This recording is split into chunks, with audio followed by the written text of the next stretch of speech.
पाकिस्तान के होश फाख्ता, चीन में दहशत। जब बात ताकत की हो तो भारत के ये दो पड़ोसी देश अपनी किसी न किसी चाल से भारत को दबाने की कोशिश करते रहते हैं, लेकिन पड़ोसियों की इस कोशिश को भारत हमेशा से अपने दम पर कुचलता आया है और इस बार भारत ने वो कामयाबी हासिल कर ली है जिससे इन दोनों देशों में दहशत का माहौल है। दरअसल पिछले 24 महीनों में भारतीय नौसेना ने 2 सबसे घातक पनडुब्बियां शामिल कर ली हैं और तीसरी 23 जनवरी को शामिल हो रही है। कलवरी क्लास की ये पनडुब्बी INS वागिर भारतीय नौसेना में शामिल होने के लिए तैयार है। इस पनडुब्बी के शामिल होने के बाद नौसेना की ताकत में काफी इजाफा होने का अनुमान है और इसी बात से पड़ोसी मुल्क बेचैन हैं। आखिर इस खतरनाक पनडुब्बी की क्या खासियत है वो आपको बताते हैं। न्यूज़ 18 इंडिया इस समय INS वागिर पर उस पनडुब्बी पे मौजूद है जिसे 23 जनवरी को कमीशन होना है। इस समय हम पनडुब्बी के सबसे आगे वाले हिस्से में हैं जो सबसे ज़्यादा घातक और ख़तरनाक माना जाता है। इसी हिस्से में जितने वेपन्स होते हैं उनको रखा जाता है, चाहे हम टॉर्पीडोज़ की बात करें, मिसाइल की बात करें या फिर माइंस की बात करें, ये सारी चीज़ें इसी पार्ट में रखी जाती हैं और आगे से फायर होती हैं। लगभग 67 मीटर ये लंबी पनडुब्बी INS वागिर है और 12 मीटर ये हाइट है इसकी, तो अपने आप में काफ़ी बड़ी और काफ़ी घातक सबमरीन है। और मैंने आपको बताया कि कलवरी क्लास की 6 सबमरीन में से 4 सबमरीन यानी कि INS कलवरी, INS करंज, INS वेला ये पहले से ही भारतीय नौसेना में पूरी तरह से कमीशन हो चुकी हैं। अब INS वागिर 23 तारीख को इस सबमरीन को भारतीय नौसेना में शामिल किया जाएगा। अगर हम इसकी एंडोरेंस की बात करें तो ये सबमरीन पे जब कोई ऑपरेशन होता है तो लगभग 50 दिन या फिर उससे ज़्यादा दिन तक ये एक साथ पानी में रह सकती है और बड़े ऑपरेशन को अंजाम दे सकती है। इस सबमरीन में लगभग 50 से ज़्यादा लोग इसमें सेलर और ऑफिसर रह सकते हैं जिनके खाने पीने की व्यवस्था की गई है और रहने की व्यवस्था की गई है, क्योंकि सबमरीन एक ऐसी चीज़ होती है जो कॉम्पैक्ट होती है, जगह बहुत कम होती है, इसलिए कोशिश की जाती है कि कम से कम लोगों को ऑपरेशन में लिया जा सके।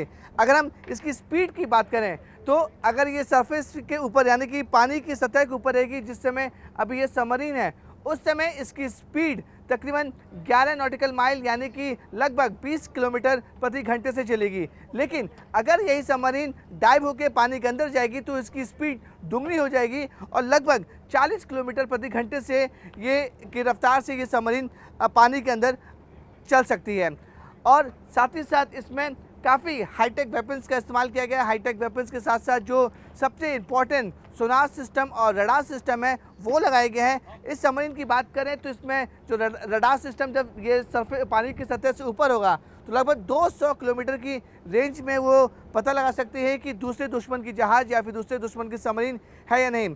वही सोनार सिस्टम काफ़ी ज़्यादा इंपॉर्टेंट होता है किसी भी सबमरीन के लिए, क्योंकि सोनार सिस्टम तय करता है कि अंदर पानी की जो वेव्स किस रफ्तार से होती हैं, टेम्परेचर कैसा होता है।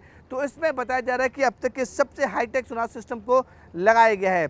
और जिस तरह से मैंने बताया कि एंडोरेंस इसकी काफ़ी ज़्यादा है, 50 दिन तक ये किसी भी बड़े ऑपरेशन को अंजाम दे सकती है। 50 दिन तक कंटिन्यू ये समंदर के पानी में रह सकती है।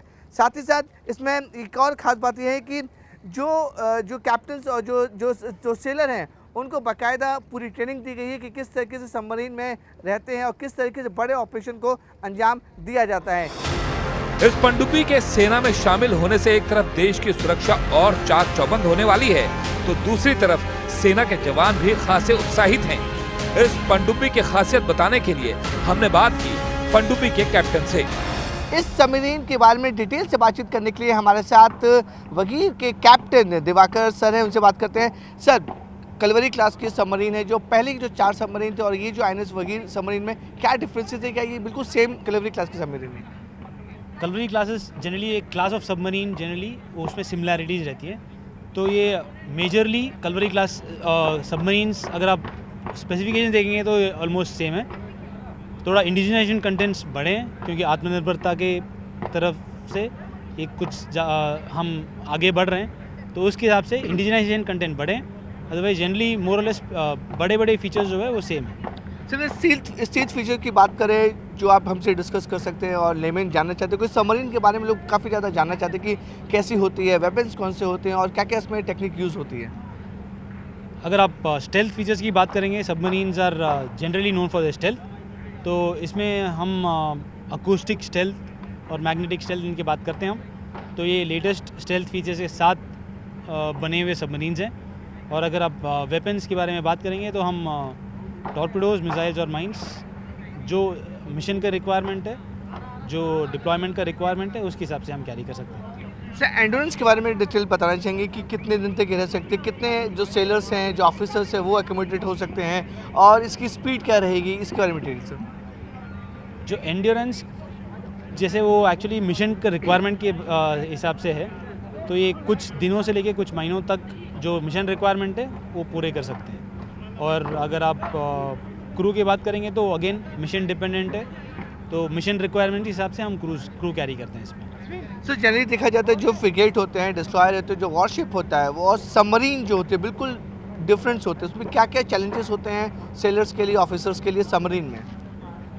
सबमरीन जनरली वो क्योंकि शिप्स जनरली समुद्र के ऊपर रहते हैं और सबमरीन्स समुद्र के अंदर रहते हैं, तो इसमें जगह काफ़ी कम है और उसके एसोसिएटेड चैलेंजेस बहुत ज़्यादा हैं। एंड जो अपने डिप्लॉयमेंट्स की वजह से हम जनरली हम कट ऑफ रहते हैं बाहर की दुनिया से, तो उस मामले में वो है चैलेंजेस हैं। बट उसके लिए हमें काफ़ी ट्रेनिंग दिया जाता है नेवी की ओर से, एंड हम बिल्कुल ट्रेंड है उसको चैलेंज को कॉन्कर करने के लिए। सर अगर हम इंडिया की बात करें तो जो हमारे नेबर्स कंट्रीज़ है वो हमारे हमेशा दुश्मन बने रहते हैं, उसके लिए अलर्टनेस किस तरह तैयार है? और ये वगीर जो आप जिस पनडुब्बी के कैप्टन हैं वो किस तरह का रोल निभाएगी?